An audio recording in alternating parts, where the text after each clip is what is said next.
আজকের গল্পে আমরা 2010 সালে মুক্তিপ্রাপ্ত একটা অ্যাডভেঞ্চার ফ্যান্টাসি মুভির গল্প নিয়ে হাজির হয়েছি। মুভিটির নাম গালিভার ট্রাভেলস। এখন পর্যন্ত যার IMDb রেটিং রয়েছে 4.9 আউট অফ 10 এবং 76% গুগল ইউজাররা মুভিটি পছন্দ করেছেন। সিনেমার শুরুতে গল্পের মূল চরিত্রকে দেখানো হয়, যার নাম গালিভার, যে সবসময় চিল মুডে থাকে। বলতে গেলে তার জীবনের সকল মুহূর্ত সে এনজয় করে থাকে। আর সে একটি আমেরিকার প্রাইভেট নিউজ কোম্পানিতে জব করে। একদিন গালিভারকে তার অফিসে ডেন নামের একটি ছেলের ইন্টারভিউ নিতে দেখা যায়। সেখানে গালিভারের করা প্রশ্ন খুব অস্বাভাবিক মনে হয়, আর ছেলেটা ভাবে ইন্টারভিউয়ে এমন উল্টাপাল্টা প্রশ্ন কেন করছে। আসলে এই ছেলেটি অফিসে আগে সিলেক্ট হয়ে গিয়েছিল। এখানে গালিভার শুধু তার সাথে মজা করছিল। যাই হোক, এরপর গালিভার তাকে সেই অফিসটি ঘুরিয়ে দেখাতে থাকে এবং তাকে তার কাজ বুঝিয়ে দিচ্ছিল। সেখানে ডার্সি নামের এক মেয়েকে দেখা যায়, আর অফিসে ডার্সি ছিল গালিভারের সিনিয়র। এখানে গালিভারের ভঙ্গি দেখে বোঝা যায় গালিভার ডার্সিকে কয়েক বছর যাবৎ খুব পছন্দ করে, কিন্তু সে কখনো সাহস করে তাকে এই ব্যাপারে কিছুই বলতে পারেনি। আর ডেনেটা তখন ভালোভাবেই বোঝা যায়। এরপর দেখা যায় তারা দুজন মিলে একটা লিফটে উঠে পড়ে। ঠিক তখনই সেখানে ডার্সি চলে আসে, আর ডেন তখন তাদের দুজনকে একসাথে রেখে সেখান থেকে চলে যায়, যাতে তারা দুজন একসাথে কিছুক্ষণ টাইম স্পেন্ড করতে পারে। যাই হোক, পরের দিন ডেন গালিভারের অফিস রুমে চলে আসে। সেখানে দেখা যায় গালিভার তার রুমে গিটার বাজিয়ে চিল মোডে আছে। তখন ডেন তাকে বলে, আমার প্রমোশন হয়ে গিয়েছে, এখন থেকে আমি তোমার বস। আর এই কথা শুনে গালিভারের অনেক মন খারাপ লাগে, কারণ সে এই কোম্পানিতে 10 বছর ধরে জব করছে, কিন্তু এখন পর্যন্ত তার কোনো প্রমোশন হয়নি। আর ডেন তখন গালিভারকে বলে, তুমি মানুষের সাথে কথা বলতে ভয় পাও, আর এই কারণেই এখনো তোমাকে অফিসে প্রমোট করা হয়নি। আর তোমার এই নেচারের কারণে ডার্সিকে তোমার মনের কথা বলতে পারোনি। এসব বলে ডেন সেখান থেকে চলে যায়। আর এসব শুনে গালিভারের ভীষণ মন খারাপ হয়ে যায়। আর সে অফিস থেকে চলে যাওয়ার সময় দেখে ডার্সি এখনো তার রুমে বসে কাজ করছে। আর তখন সে ডার্সির রুমে ঢুকে পড়ে, কিন্তু এখানে এসে সে নার্ভাস হয়ে কিছুই বলতে পারে না। তখন সে ডার্সির টেবিল থেকে একটা পেপার নিয়ে বলে, আমি শুধু এটা নিতেই আসছিলাম। তখন ডার্সি তাকে জিজ্ঞেস করে, তুমি কি ট্রাভেলস ব্লগ লিখতে যাচ্ছ? তখন গালিভার পার্ট নিয়ে বলে, হ্যাঁ, আমি বিগত দিনে অনেক ট্রাভেলস করেছিলাম। আমি নিউজিল্যান্ড, মেক্সিকো, আফ্রিকা, কঙ্গো সহ আরো অনেক দেশেই ট্রাভেলিং করেছি। তখন ডার্সি তাকে তার ট্রাভেলিং নিয়ে ব্লগ লিখতে বলে। আর ব্লগ বলতে বাংলা ভাষায় যাকে আমরা রচনা বলে থাকি। যাই হোক, এদিকে ট্রাভেলিং সম্পর্কে গালিভারের কোনো ধারণাই নেই। সে শুধু ডার্সিকে ইমপ্রেস করার জন্য এসব কথা বলে থাকে। যাই হোক, বাড়ি ফিরে সে খুব চিন্তায় পড়ে যায়, কারণ সে কিছুই লিখতে পারছিল না। এরপর দেখা যায় সে ইন্টারনেটের বিভিন্ন প্যারাগ্রাফ ও ব্লগের আর্টিকেল থেকে কপি করে নিয়ে নিজস্ব একটা আর্টিকেল বানিয়ে ফেলে এবং তা ডার্সিকে দেখালে ডার্সি অনেক ইমপ্রেস হয়ে যায় আর বলে, তুমি আসলে একজন ভালো রাইটার, তোমার বারমুদা ট্রায়াঙ্গেলে গিয়ে ওই জায়গা নিয়ে কিছু লেখা উচিত। ডার্সির এই কথা শুনে গালিভার মনে মনে ভয় পেলেও পরের দিন সে বারমুদা ট্রায়াঙ্গেলের উদ্দেশ্যে বেরিয়ে পড়ে। আর সেখানে যেতে হলে তাকে বোর্ডে করে যেতে হবে, আর তাই সে একটি বোর্ড ভাড়া করে। আর সেখানে একটি লোক এসে গালিভারকে বোর্ড চালানো শিখিয়ে দিচ্ছিল। লোকটি বলে, এই যে রেড দাগটি দেখতে পাচ্ছ, এটাকে ফলো করলে তুমি বারমুদা ট্রায়াঙ্গেলে পৌঁছে যাবে। আর ফেরার সময় তুমি এটাকে রিভার্সে সুইপ করলে তুমি আবারও এখানে ফিরে আসতে পারবে। আর এইসব ব্যাপারগুলো গালিভার হাসি মজার ছলে খুব সহজভাবে নিচ্ছিল। আর সে বলে, এসব তো আমার বাঁ হাতের কাজ। আর এটা বলে সে বারমুদা ট্রায়াঙ্গেলের দিকে রওনা দেয়। আর অনেকক্ষণ বোর্ড চলার পর সে রোবটের কমিক্স বই পড়তে পড়তে টায়ার্ড হয়ে সেখানে ঘুমিয়ে পড়ে। আর সে তার চোখ খুলে দেখতে পায় তার দিকে বিশাল বড় এক সামুদ্রিক টর্নেডো ধেয়ে আসছে। আর তখন সে লাইফ জ্যাকেট পরে নেয় এবং বোর্ডটিকে শক্ত করে ধরে রাখে, কিন্তু একটু পর সেই টর্নেডোর মধ্যে বোর্ড সহ গালিভার ডুবে যায়। এরপর গালিভার তার চোখ খুলে দেখতে পায় তার হাত পা সহ পুরো শরীর বেঁধে রাখা হয়েছে। এটা দেখে সে খুব অবাক হয়ে যায়। আর সে মাথা উঁচু করলে দেখে তার বুকের ওপর কয়েকজন মানুষ দাঁড়িয়ে আছে, আর তাদের আকার খুবই ছোট। আর এই ছোট মানুষগুলোকেই লিলিপুট বলা হয়। আর তাদের ভিতর এই লোকটি ছিল লিলিপুটের কমান্ডার। আর সে তখন গালিভারকে বিস্ট বলে থাকে, অর্থাৎ তারা মনে করে গালিভার একটি পশু, আর সেজন্য তারা গালিভারকে বেঁধে রাখে। কিছুক্ষণ পর গালিভার রেগে যায়, আর সে ওখান থেকে বেরিয়ে আসার চেষ্টা করলে দড়িগুলো খুব অনায়াসে ছিঁড়ে আসে। সে উঠে দাঁড়িয়ে দেখতে পায় সেখানে আরো অনেকগুলো ছোট আকারের মানুষজন চলাফেরা করছে। আর গালিভার তখন এসব কিছু দেখে সে মনে করছিল সে একটা স্বপ্নের মধ্যে আছে, কিন্তু একটু পর সে বুঝতে পারে এগুলো তার সাথে বাস্তবেই হচ্ছে। তখন সেই কমান্ডার আবারও তার সৈনিকদের আদেশ করে তাকে ধরে ফেলো। আর এবার গালিভার নিচে পড়লে সে অজ্ঞান হয়ে যায়। আর এই সুযোগে তারা আবারও গালিভারকে বেঁধে ফেলে। এবার খুব ভালোভাবে বাঁধা হয়, যার কারণে গালিভার নড়াচড়া করতে পারে না। এবার জ্ঞান ফিরলে গালিভার দেখতে পায় তাকে সবাই মিলে কোথায় যেন নিয়ে যাচ্ছে। আর এখানে শহরের সকল লোকজন গালিভারকে ঘুরে ঘুরে দেখছিল, আর তারা ভাবছিল এত বড় মানুষ কোন দুনিয়া থেকে আসছে। এরপর আমাদের লিলিপুটের রাজাকে দেখানো হয়, আর তার সামনে গালিভারকে দাঁড় করানো হয়। আর রাজা তখন গালিভারকে জিজ্ঞেস করে, তুমি আমাদের এখানে কেন এসেছো? তুমি কি আমাদের ক্ষতি করতে এসেছো? তখন গালিভার বলে, আমি আপনাদের মতো একজন মানুষ, আর আমি কারো ক্ষতি করার জন্য আসিনি। আর আমি এটাও জানি না এটা আমি কোথায় এসেছি, আর এই জায়গার নাম কি আমি এটাও জানি না। এটা শুনে প্রিন্সেসের অনেক মায়া হয়, আর সে বলে, ওর সাথে এমন খারাপ ব্যবহার কেন করা হচ্ছে? ও তো বলছে ও কোনো ক্ষতি করার জন্য আসেনি। তখন সেখানে কমান্ডার এসে বলে, ওকে হয়তো শত্রুপক্ষ পাঠিয়েছে, আর আমার মনে হয় ও হয়তো শত্রুপক্ষের গোয়েন্দা হবে।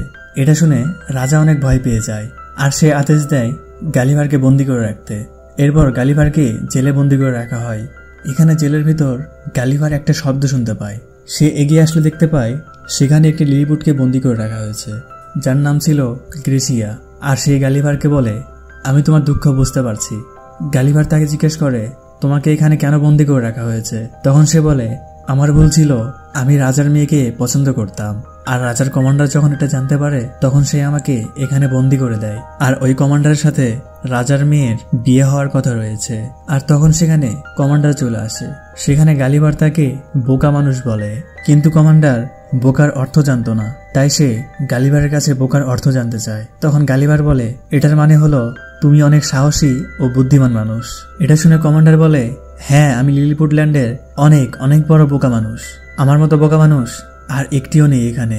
আর তারা প্রশংসা করায় কমান্ডার তাদের দুজনকে জেল থেকে বের করে নিয়ে আসে, আর সেই গালিভারকে দিয়ে মাঠের কাজ করায়। অন্যদিকে দেখা যায় লিলিপুটের শত্রুপক্ষরা তাদের উপর আক্রমণ করার প্ল্যান করছে। এদিকে শত্রুপক্ষের একজন লোক রাজার প্রাসাদে আগুন লাগিয়ে দেয়। তখন কমান্ডার এটার সিগন্যাল পেয়ে তাদের দুজনকে নিয়ে রাজপ্রাসাদের দিকে ফিরে যায়।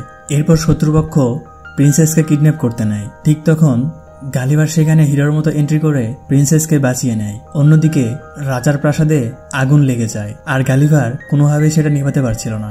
তখন তার মাথায় একটা বুদ্ধি আসে, সে ওখানে তার প্যান্ট খুলে প্রসাব করা শুরু করে দেয়, আর কিছুক্ষণ পর আগুন নিভে যায়। আর এই সুযোগে সে কমান্ডারের মাথায় প্রসাব করে দেয়। এদিকে রাজা গালিভারের প্রসাবের কারণে প্রাণে বেঁচে যায়। আর রাজা তখন গালিভারের উপর অনেক খুশি হয় এবং সে গালিভারকে মুক্ত করে দেয়। এরপর সবাই গালিভারের প্রশংসা করতে থাকে। এমনকি এই খুশিতে গালিভারকে সম্মান দেওয়ার জন্য রাজা একটা পার্টির আয়োজন করে এবং গালিভারকে ইনভাইট করে। তখন গালিভার একটা শর্ত রাখে, সে গ্রেসিয়াকে মুক্ত করে দিতে বলে। আর তখন তারা এই শর্তে রাজি হয়।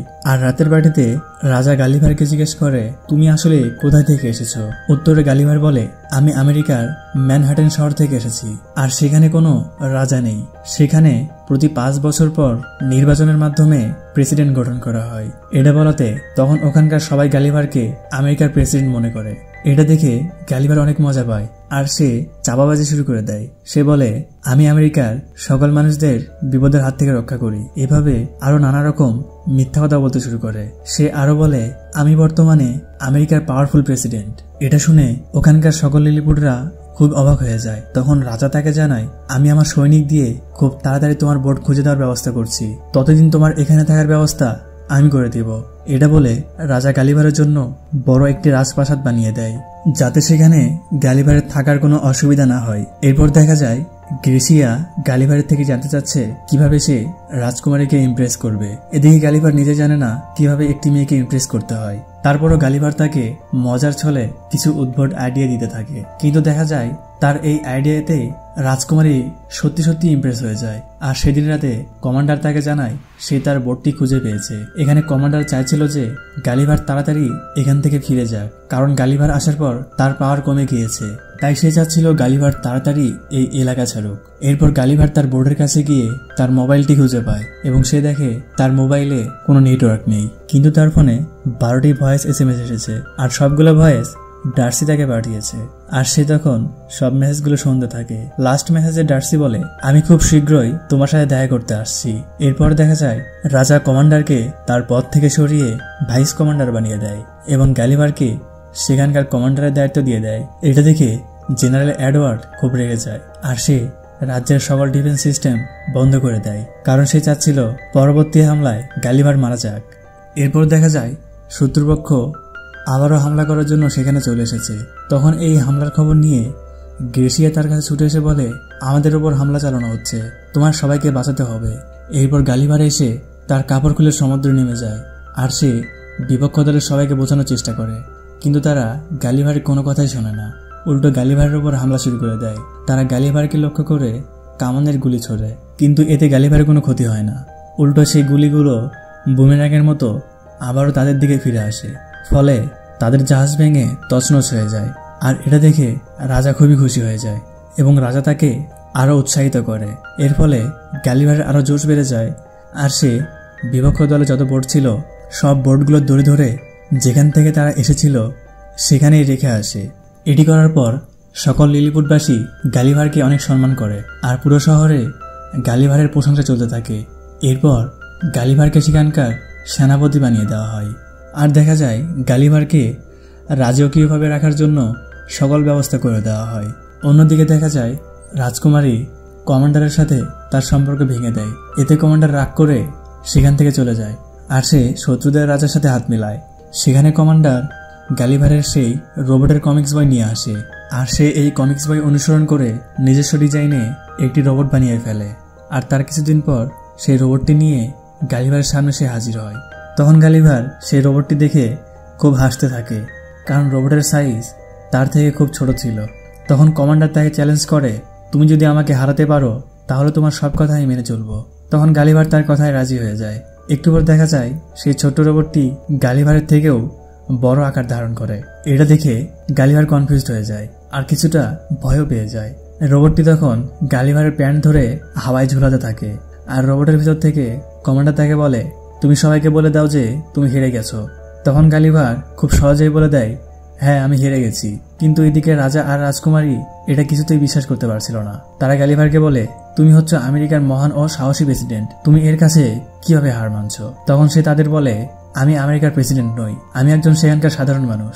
এসব কথা শুনে সবাই খুব ভেঙে পড়ে। অন্যদিকে কমান্ডার মনে মনে খুব খুশি হয়, আর সে গালিভারকে একটি ভেলায় বেঁধে সমুদ্রে ভাসিয়ে দেয়। আর সে ভাসতে ভাসতে আবারও অন্য একটি দ্বীপে এসে পৌঁছায়। সে এবার ভাবে সে হয়তো স্বাভাবিক জায়গায় ফিরে এসেছে, কিন্তু এবার দেখা যায় সে এমন জায়গায় এসেছে যেখানে তার থেকেও কয়েক গুণ বড় আকারের মানুষজন বসবাস করে। সেখানে একটি বাচ্চা মেয়ে গালিভারকে খেলার পুতুল মনে করে একটি ছোট্ট ঘরে বন্দি করে রাখে এবং গালিভারের সাথে খেলা করে থাকে। অন্যদিকে ডার্সিও লিলিপুটের দুনিয়া চলে আসে, আর ঠিক একই জায়গায় কমান্ডার ডার্সিকেও বন্দি করে রাখে।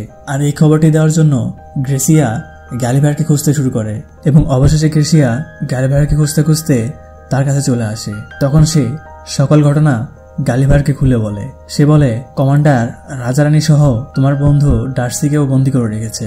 আর সে ডার্সির কথা শুনে সেখানে এক মুহূর্ত দেরি করে না, সে বেরিয়ে পড়ে তাদেরকে বাঁচানোর উদ্দেশ্যে। আর গালিভার সেখানে এসে প্রথমে ডার্সির সঙ্গে দেখা করে এবং তাকে মুক্তি করে নেয়। এখানে গালিভার চাইলে ডার্সিকে সাথে নিয়ে এখান থেকে চলে যেতে পারত, কিন্তু গালিভার বলে, আমি এদের সবাইকে বিপদের মধ্যে ফেলেছি, আর আমি এদের সবাইকে উদ্ধার করেই এখান থেকে ফিরবো। এরপর সে সিদ্ধান্ত নেয় সে কমান্ডারকে চ্যালেঞ্জ করবে। পরের দিন দেখা যায় গালিভার কমান্ডারের সাথে ফাইট করতে চলে আসে, কিন্তু লড়াই করার সময় গালিভার কিছুই করতে পারছিল না, সে শুধু মার খাচ্ছিল। তখন গ্রেসিয়া বুদ্ধি খাটিয়ে একটি ঘোড়া চালিয়ে কমান্ডারের রোবটের ভিতর ঢুকে পড়ে, আর সে রোবটের কিছু কেবল কেটে দেয়। এর ফলে কমান্ডারের রোবট কনফিউজড হয়ে যায় এবং কন্ট্রোল হারিয়ে ফেলে। আর এই সুযোগে গালিভার রোবটকে মারতে থাকে এবং এক পর্যায়ে গালিভার রোবটটিকে ধোলাই করে তার আকার ছোট করে দেয়। কিন্তু তখন কমান্ডার রোবটের ভিতর থেকে বেরিয়ে আসে, আর সে রাজকন্যার গলায় ছুরি ধরে, কিন্তু রাজকন্যা তাকে এক ঘুষি মেরে অজ্ঞান করে দেয়। আর এখানে দেখা যায় ডার্সি গালিভারের প্রপোজাল একসেপ্ট করে নেয়। আর এইসব কিছুর পর